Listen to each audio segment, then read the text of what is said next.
Hello and welcome to another episode of Success to Significance. I thank you for joining me today. If you're new to the channel, I just hope that you're getting something out of it, and go through the catalog. Feel free to go through and see all the different things that I upload. I talk about everything from travel, family, my career, all kinds of stuff. But today, guys, you saw the thumbnail, you saw the picture. I am going to be talking about something that is fundamental: reading. Yes, family, I love to read, and I am encouraging you to read also.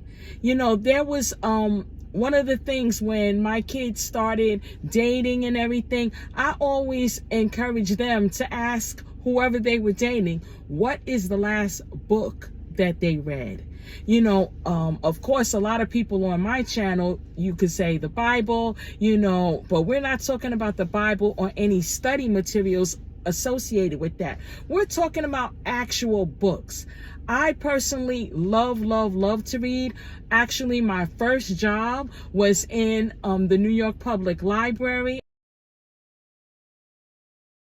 I was a page. That meant that I just went around and put the books away and made sure that the card catalog was correct. That was way back then.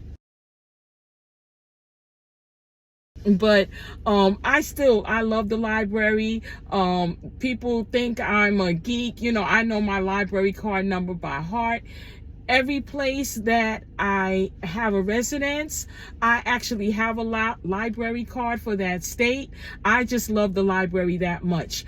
I do have a Kindle, but I don't even really like the Kindle. I like to actually have the physical book.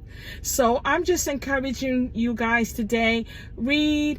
It is just definitely a joy. It opens up your mind. You know, when I was growing up, my parents didn't buy us a lot of toys. They didn't even buy us a lot of fancy clothes and sneakers and things. But one thing they always made sure we had were books.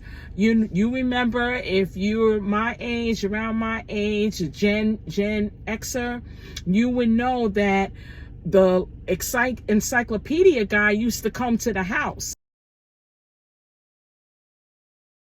And whenever he would come to our home, my dad always bought the encyclopedia, whether it was the Britannica or we had the books of knowledge, you know. And then in school, you had those little sheets that you would fill out, and then you would bring in the money. And once you brought in the money, you can, about a week or so later, you would get the books that you ordered. You know, that was always big for us. So I just want to encourage you to read. When my kids were growing up, also, I wouldn't just tell them to read a book. We would have reading time. I know it sounds corny, but we would actually sit down, because kids emulate what you do. So I would say it's read time. Everybody go get a book. We sit down in the living room, which I didn't have a television. I still don't have a television in my living room. Never did in any place that I've lived. I've never had a television in the living room. And we just sat down and read. And I would also take my trips, take my kids on weekly trips to the library, so they can pick out books. And that gave them a responsibility also, knowing when that it had to be returned back. So I mean, it's just reading, and the library is just a great place to start when raising your children. I love it. It opens up doors, it opens up avenues, it makes your imagination just run wild. I love to read about history.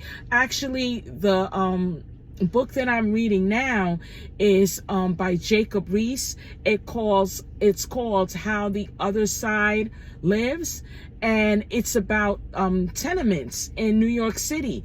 Back in the 1800s, in the early 1900s, it talks about tenement living way downtown Manhattan. It is a very, very good read, and I want, if you'll be so kind, go in the comments and tell me what you're reading. Maybe I'll get some inspiration and some ideas of what my next book is going to be. But with that being said, I just wanted to come on and just encourage you to read. Make that something that you're going to start doing. And it's a great thing to accomplish.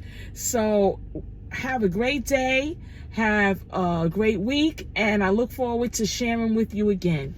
Bye.